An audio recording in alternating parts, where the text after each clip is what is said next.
We just saw someone come in to the room there at Ibrox and make an announcement. We think he came in to say that the press conference is probably about to happen. It seems that Rangers administrators are walking in. Here we have Paul Clark and David Whitehouse of Duff and Phelps. Let's hear what the Rangers administrators have to say on this financial crisis.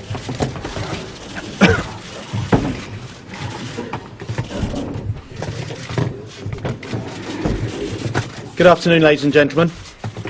First of all, my apologies that we're starting a little later than we first envisaged. It's been quite a busy day, and as I think many of you will know, that's included meetings with Ali McCoist, the players, and indeed this afternoon SPL. My name is Paul Clark, and I'm one of the joint administrators of Rangers Football Club, and on my right is David Whitehouse, who is the joint appointee with me.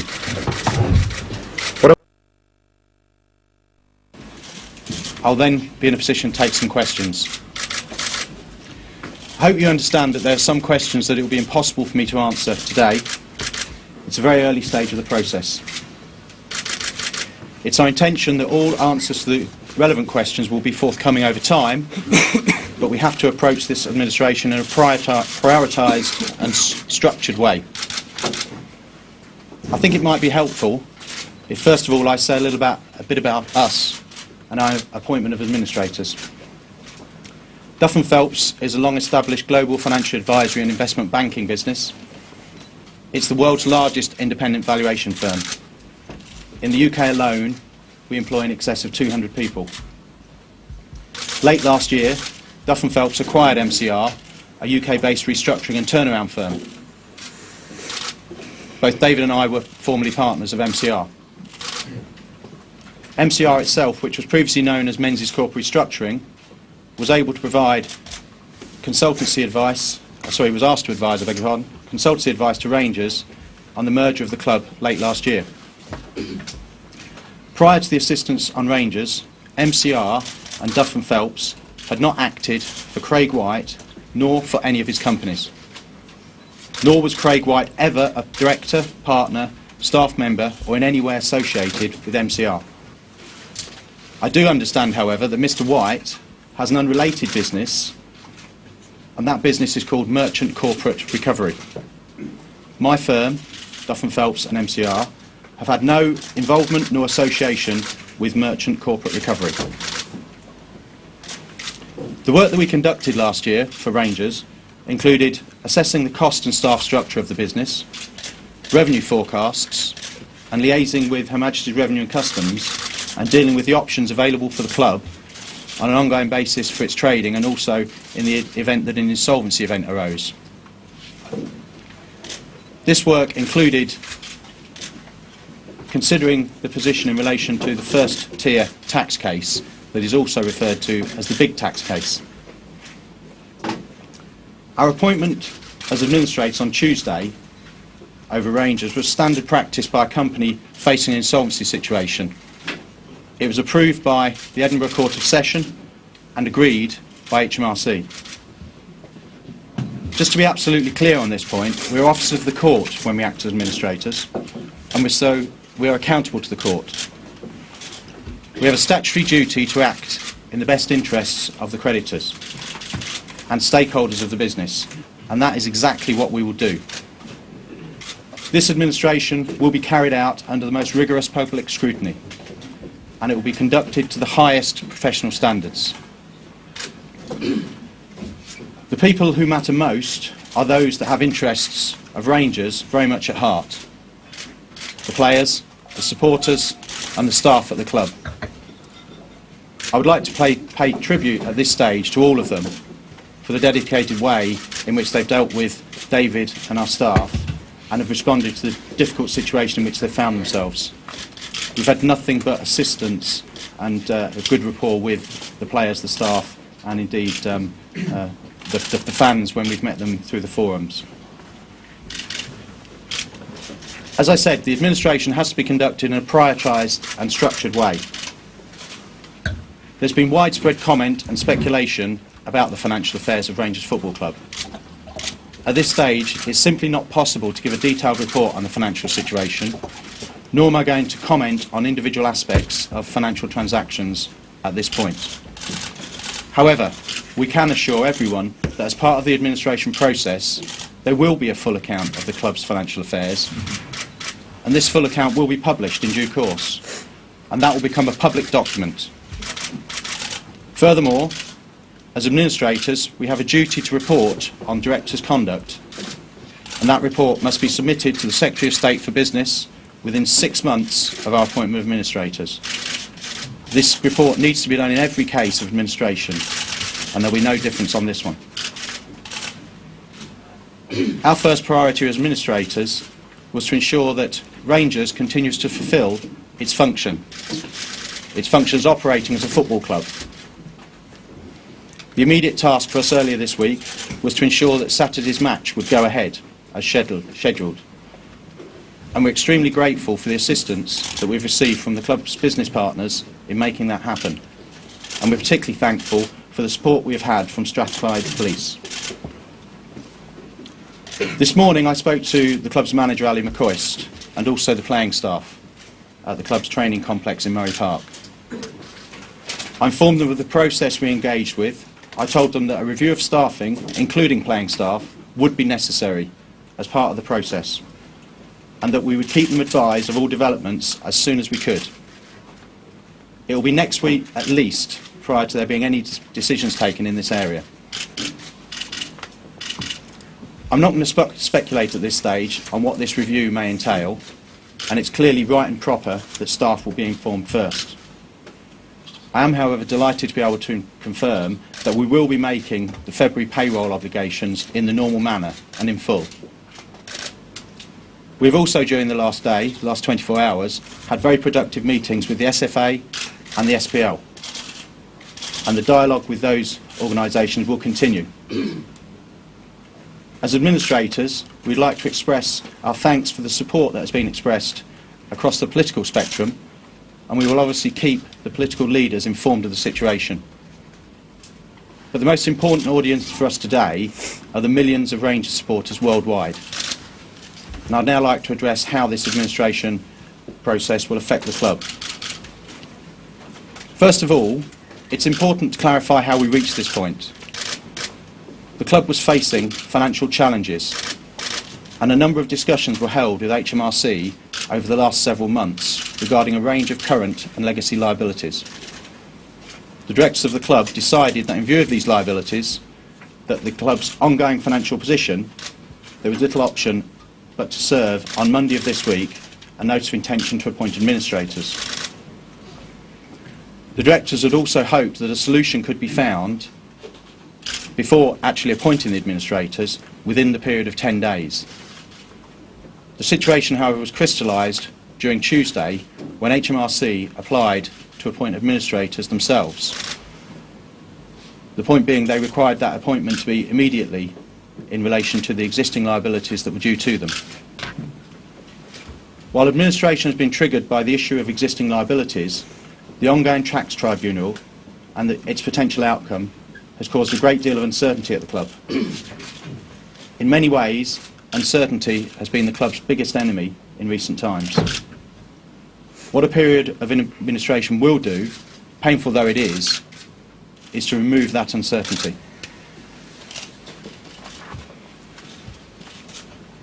Moving forward and looking to the future, we are hopeful that a company voluntary arrangement, a CVA, can be achieved. And these are measures that can be put in place and will make provision for all of the club's liabilities, including the outcome of the first tier tax tribunal, the big tax case. In layman's terms, we believe it's possible to achieve a solution subject to the agreement of the creditors where a settlement is reached and which includes clarity over unquantified liabilities such as the big tax case. As a result of our preliminary assessment, we are wholly confident that Rangers will continue as a football club.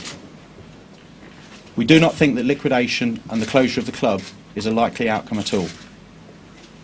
We have to stabilise the financial position and strive to ensure that from now on income exceeds expenditure. We're in ongoing discussions with Her Majesty's Revenue and Customs, and they will continue, and we'll work with them constructively. As administrators, we have to look at all other expressions of interest in the club And to date, we have received several expressions from parties not currently connected to the club. These will be subject to ongoing discussions and will be examined in the forthcoming days. And I'm not going to be in a position to comment on them individually. Finally, before I take some questions, I'd like to say we fully understand that as administrators, the 140-year history of Rangers Football Club, and we're taking steps to ensure that this great sporting institution will endure. Ladies and gentlemen, thank you very much for your patience. We'll now be able to take a few questions. For our staff, redundancies inevitable in the short term, I believe, from what you've seen so far? I don't think it's inevitable, but it's something that will have to be reviewed. So I'm not in a position to say yet whether and when any such redundancies might have to be made. Including players? Again, it's the same. When I talk about staff, I talk about players and other staff. How confident are you in reaching a settlement with the HMRC on the main tax case? I think that there's some confusion, and the settlement on the main taxation, if we just talk about that briefly, the actual tribunal has not yet decided what the quantum will be, and until such time as it does decide, it's not really for me to speculate how much that will be. I can't give any idea, but no, that's what I was going to go on to say, but the position is that there are mechanisms and means to be able to satisfy, subject to agreement with HMRC, and compromise that debt, notwithstanding that the amount is still unknown. So in other words, we don't have to wait for the result of the tribunal to actually start that process. Well, let me clarification on why £9 million thereabouts of PAYE etc. wasn't paid down, so where it is. Well, it's a difficult question to answer at this stage, but the reason it wasn't paid is that it hasn't been sent. It's not paid, and there is little doubt in my mind that the number is 9 million or so. What one needs to understand is that the monies don't get put into a separate account, and therefore they are the taxman's monies. This is part of the funds that are involved in the club, and the payments just weren't made. But exactly why and whose decision that was, that's not something we're yet able to confirm. Does that ascertain whether that money wasn't there to pay it?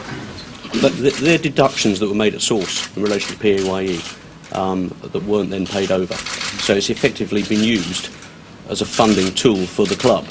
And I guess ultimately, unpaid taxes are not an appropriate long-term funding tool for a club. Have you discovered any activity so far which could be referred to the serious organised crime agency? It's not. We're not in a position to make a comment on that sort of question, I'm afraid. Just in terms of the money, in terms of the money available, if you look at the publicly available information, it seems clear that the club should have had enough money to continue trading. So the key question really is, where has all the money gone, and how much money can you look at, or has money been placed beyond the reach of the administrators? Is there any evidence that that has happened? I totally agree with you that it is something that will need to be looked into, and we have started the exercise, but I'm not in a position to provide any clarity as to the answer at this stage. So you have a legal duty to, of course, to report any activities, any concerns that you have to the relevant authorities. Yes. If that happens. Have you seen anything that would require you to do so yet? Have you done so? Do you anticipate having to do so in the future? We have to carry out a very full investigation into what has happened, and we will report those findings in due course. What I would say is that our evidence that we've gathered today is that the business has been loss-making. And it's almost certain that there will be no audited accounts this financial year. Is that correct? Well, that is something, again, that we're addressing at the moment because it's one of the requirements to retain European footballing status that we complete those accounts, and we need to speak to the company's auditors to agree. I'm not right in saying that you told the fans forum that you were briefing yesterday that there was almost certain there would be no audited accounts. They will be very heavily qualified. Does that mean you will be able to qualify for the Rangers will be able to? Well, that is something that we're in negotiation and discussion with at the moment. Since you're doing your investigation, when you do your investigation and you look at everything, will you be able to say at some point exactly how much money was brought into this club in May 6 last year, and how much money went out in costs and running costs, all of that?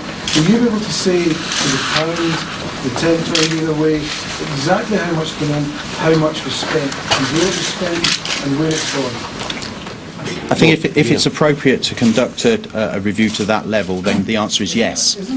Well, I'm saying if it is appropriate, then yes.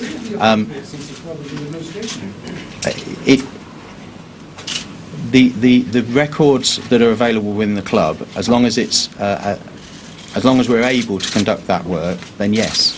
Since you're the guys who make the projections, are you now surprised that the club is in the state it's in, given what you knew last year? There were always difficulties with the club, and of course the big tax case was the big unknown and remains the unknown in terms of the final item, the significant item on a liability level. But I should perhaps stress, we've never been involved with the management of the club. We've never been involved with handling the bank account. We've never been involved with finding out who was being paid or why they were being paid. And so the work that we were doing then is different to the work that we will need to do now. Is it not highly unusual, though, to be part of a takeover team, essentially, and then ultimately become the administrators? Because David Gray, a partner in your firm, walked in through the front doors of Ibrox by Craig White on day one of the new regime, and now he's in charge of his firm as the administrator. I think it's not unusual, in my view, but. I mean, the reality. No. The reality is, when the club was taken over, it had a very substantial contingent debt, and as a consequence of that debt, the management thought it appropriate, and it was appropriate, to obtain restructuring advice in the event that that debt couldn't be managed. Now, as matters have unfolded, the level of losses that have been sustained by the club have not been funded through the normal course of trade and have not been funded by the owners who took on the club post the transaction. And therefore, the insolvency of the club has come about not so much as a consequence of the large tax case, but as a consequence of the losses which have resulted since the takeover, which have not been... What was the large level of debt? It was only £18 million was the club's debt at that time. Yeah, but it's incurred debt since then. It's incurred another £10 million nearly for HMRC debt. That's what's created the insolvency. Can I ask who's got the main security on the club's assets? Well, Particularly Murray Park and Ibrox. That's something that again will be subject to scrutiny. But on the face of the, well, I'm going to answer it if you'd allow me to. On the face of the registered documents at Companies House, there's obviously a company that Craig White has an interest in that appears to be the secured creditor. The issue there will be whether that security is valid, and if so, for what amount. Craig White says that he believes Rangers can be out of administration by the next payday, next month. What chances are of that? I think that's probably optimistic. Possible, but optimistic. Can I clarify that previous point that was asked? Murray Park and Ibrox are the two main assets. Are those controlled by a company that is not in administration? They are is owned the by... company that's in administration, that company owned They're owned by... yes, they do. Yes, it does. Yes, it does. Yes, but they are subject to security, which we are seeking to verify the validity of, and also the quantum of debt which is caught under that security. What does that mean then? No, the deal with, well, again, that is a matter which we are looking at and trying to understand, and we've been trying to get information from the company's former lawyers, which we haven't yet got. But our understanding is that the funds from Ticketus didn't come through the company's account. They went through a parent company account. So we haven't got visibility on that, and that's what we're trying to get through the company's former So lawyers. at this stage you don't know whether or not that the funds from Ticketus were secured against the assets of the football club? No, Ticketus don't have security on the assets of the football club. So you don't know, in terms of 75% credit agreement needed to the CDA, do you know yet how that breaks up between Craig White and HMRC? No, because we don't know the quantum of HMRC debt yet, because clearly because the larger tax case hasn't been decided yet. The properties like Ibrox, Abbey Car Park, Murray Park, are they part of this company that's in Yes, they are. administration? And can they be sold off by the administrators to raise cash to keep the football team playing? So Rangers players have been holding talks with the administrators Duff and Phelps at the Murray Park training complex today. The headlines coming from Paul Clark of Duff and Phelps are that a settlement No, we're saying there's with security creditors attached, and we're trying to quantify is the debt. being looked into. It's called a company voluntary arrangement. They're also cooperating fully with HM Customs and Excise over the tax liability case and trying to come to some agreement over the tax liability of the football club. Liquidation and